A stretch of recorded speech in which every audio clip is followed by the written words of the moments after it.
अस्सलाम वालेकुम मोहतरम वालिदैन व अज़ीज़ तलबा, मेरा नाम शफ़क़त हयात है। मैं principal Nishat Boys High School Lodhi Colony हूँ और आज एक नहायत ही अहम वीडियो मैसेज के साथ मैं आपकी पेश खिदमत।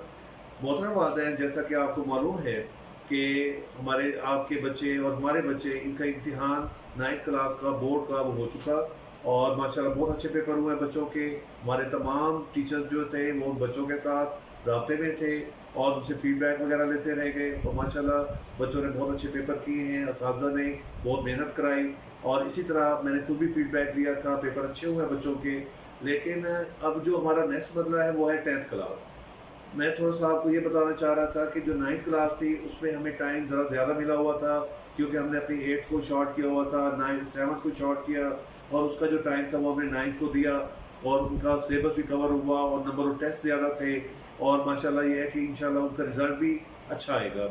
लेकिन जो 10th क्लास है इसमें हमारे पास टाइम बहुत शॉर्ट होता है और इस वजह से मैं आज आपके आपके पास आया हुआ हूँ और ये मैं मैसेज के ज़रिए आपको थोड़ा सा आगाह करना चाह रहा हूँ कि जो फर्दर 10th के हमारे पास टाइम कितना है और हम लोगों ने कितनी मेहनत करनी है, उस हवाले से ये मैसेज आपने ज़रूर सुनना है। वो ये है कि हमारी जो 10th क्लास है उसके अंदर टोटल जो वर्किंग डेज़ हैं वो हैं 183 टोटल वर्किंग डेज, जिसमें हमने 10th क्लास को पढ़ाना भी है, उसके टेस्ट लेने हैं, टर्म्स लेनी है, सेंड अप का एग्ज़ाम है उसके अंदर। तो टोटल 183 वर्किंग डेज है जो कि 1 अगस्त से लेकर और 10th मार्च तक हम जा रहे हैं। इस साल जो गवर्नमेंट ने अभी अनाउंस किया हुआ है कि जो एग्ज़ाम है मैट्रिक का वो मार्च में लेंगे, तो मार्च के अंदर एग्ज़ाम एक्सपेक्टेड है और ये कुछ मई या जून में नहीं होगा, इसलिए हमारे पास टाइम शॉर्ट है। तो हमारे लिए बहुत ज़रूरी है कि हमारे तमाम बच्चे रेगुलर रहें और रेगुलर क्लासेस अटेंड करें। इन 183 डेज़ के अंदर जो सबसे पहले हम लोग सिलेबस कवर कराएंगे 60% और उस 60% सिलेबस के अंदर नहायत ही अहम मटीरियल्स हैं और ऐसे ऐसे चैप्टर्स हमने इन्वॉल्व किए हैं जिसके अंदर जिनमें से बच्चों ने बोर्ड का पेपर देना है, पेपर को अटेम्प्ट करना है। क्योंकि जैसे बोर्ड का पेपर आता है, फॉर एग्जांपल 5 क्वेश्चन लॉन्ग हैं जिनमें से 3 क्वेश्चन आप लोग कर लेते हैं और 2 क्वेश्चन छोड़ देते हैं। तो अजीज़ तलबा, अब सिचुएशन ये है कि वो जो 2 क्वेश्चन हम छोड़ देते हैं तो वो ऐसे क्वेश्चन जो जिन चैप्टर्स से आए हैं जिनको हम छोड़ देते हैं उनको मैंने रिमेनिंग 40% में रखा है। जिनमें से हमने बोर्ड का पेपर अटेम्प्ट करना है वो मैंने शुरू के जो 60% सिलेबस है उसके अंदर मैंने वो चैप्टर इन्वॉल्व किए हैं। इसका मतलब ये हुआ कि वो जो 60% सिलेबस है उसको प्रॉपरली कवर करना आपके लिए नहायत ही अहम है। अब उस 60% सिलेबस को कवर करने के लिए जो हमें दिन रिक्वायर्ड है वो है 40 डेज़। 40 वर्किंग डेज़ के अंदर हमने सिलेबस को ख़त्म करना है।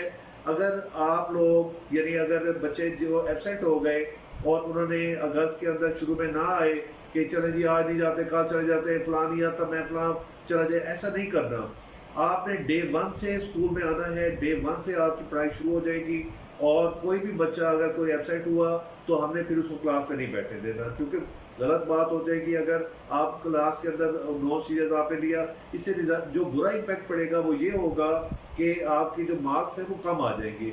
मेरे बच्चा ऐसा काम नहीं करना। आपके वालिदैन की बहुत मेहनत है आपके ऊपर, पूरे 10 साल उन्होंने मेहनत की है स्कूलिंग की और आपकी फ़ीसें भी पे की हैं और एक आपकी जो ख्वाबों की ताबीर के लिए उनका एक बहुत अहम किरदार है और आपके उस ख्वाब को पूरा करने के लिए जहाँ आपके वालिदैन का किरदार है वहाँ उस्ताज़ा का भी एक बहुत बड़ा किरदार है। तो उस्ताज़ा बिल्कुल रेडी हैं और आपका एग्ज़ाम के लिए आपको प्रिपेयर कराने के लिए आप लोगों में से कोई भी बच्चा 1 अगस्त से गैर हाजिर ना हो। तमाम लोग इधर प्रॉपरली आएंगे, 100% अटेंडेंस आपने शो करनी है और डे 1 से यहाँ स्टडी होगी और डे 1 से ही आपका क्लास वर्क होमवर्क का सिलसिला जारी रहेगा। जैसे हमारे 40 डेज गुजर जाएंगे, 60% सिलेबस कवर हो जाएगा, तो उसके बाद हमने आपके उस 60% सिलेबस को 4 टेस्टों में डिवाइड कर देना है और 4 टेस्टों में डिवाइड करेंगे और उसमें ये होगा कि 4 डेज़ हम लोग आपकी रिवीजन करवाएंगे और उसके बाद 8 डेज़ आपके टेस्ट होंगे। तो इस तरह हमारे पास एक टेस्ट जो होगा वो 12 डेज़ पर मुश्तमिल होगा। तो इस तरह के हमने 4 टेस्ट कंडक्ट करने हैं और इस राउंड का नाम होगा ब्लू राउंड। तो जैसे ही हमारा सिलेबस और इसको ख़त्म करने के लिए हमें जो दिन रिक्वायर्ड है राउंड टेस्ट के लिए वो है 48। पहले हमने 40 डेज़ वर्किंग डेज यूज़ किए सिलेबस कवरिंग में, उसके बाद उसी 60% सिलेबस को टेस्ट कंडक्ट करने के लिए हमें 48 डेज रिक्वायर्ड है जो हम लगाएंगे।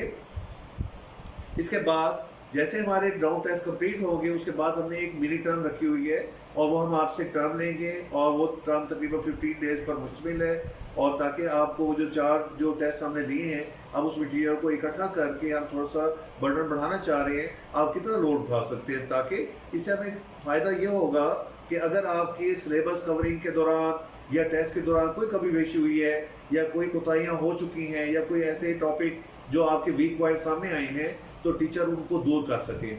उसके फ़ौरन बाद जैसे हमारी मिनी टर्म ख़त्म होगी, हमने रिमेनिंग 40% सिलेबस पढ़ाना है। उसके लिए हमें 30 डेज रिक्वायर्ड है, 30 वर्किंग डेज, और 30 वर्किंग डेज रिक्वायर्ड है। जैसे ही हमारा सिलेबस वहाँ ख़त्म हो जाएगा, उसके फ़ौरन बाद हमने 3 टेस्ट लेने हैं, टेस्ट नंबर 5, 6 और 7, और उसी 40% सिलेबस में से जैसे ही, और इसको कवर करने के लिए हमें जो दिन रिक्वायर्ड है वो है 36 डेज। तो 36 डेज में हमारे टेस्ट 5, 6 और 7 हो जाएगा, और उसके फ़ौरन बाद हमारा एक फाइनल एग्ज़ाम होगा जिसको हमने सेंडअप का एग्ज़ाम दिया है, और सेंडअप के एग्ज़ाम के लिए हमें 14 डेज रिक्वायर्ड है। तो इस तरह 183 डेज में आपकी 10th कंप्लीट हो जाएगी। अब आप अंदाज़ा लगाएं, मैं इन शॉर्ट आपको बता देता हूँ। सबसे पहले आपका 60% सिलेबस कवर होगा, उसके फ़ौरन बाद उसके टेस्ट होंगे और प्लस रिवीजन, और एक मिनी टर्म होगी। मिनी टर्म के फ़ौरन बाद रिमेनिंग 40% सिलेबस कवर होगा, और उसके फ़ौरन बाद आपके 3 टेस्ट होंगे, और उसके बाद लास्ट में आपका सेंडअप का एग्ज़ाम है। अब ये है 10th के लिए मुझसे, अगर इन दिनों के अंदर आप लोग एब्सेंट हो गए या कुछ दिन आपने ज़ाया कर दिए, तो हम 10th में क्या डिवीज़न बनाएंगे, बहुत पीछे रह जाएंगे। इसलिए अजीज़ तलबा, मेरी बात को आप लोगों ने गौर से सुनना है, समझना है, और माशाल्लाह आप लोग बहुत अच्छे हैं।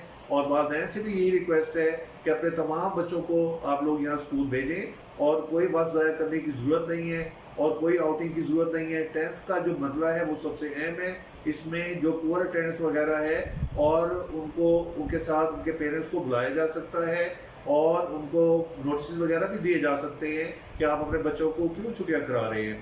तो आप लोगों से आखिर में दोबारा रिक्वेस्ट करता हूँ कि आप अपने तमाम बच्चों को रेगुलर रखें। उनकी जो 10th क्लास है सबसे अहम तरीन क्लास है। तो इंशाल्लाह आपके बच्चों का जो फ्यूचर है वो बहुत सेफ है, और आपके बच्चों के फ्यूचर और उनके मेरिट बनाने के लिए हम हर मुमकिन कोशिश करेंगे। हम शब रोज़ की मेहनत करके और आपके बच्चों का मेरिट इंशाल्लाह बनवाएंगे। बहुत शुक्रिया।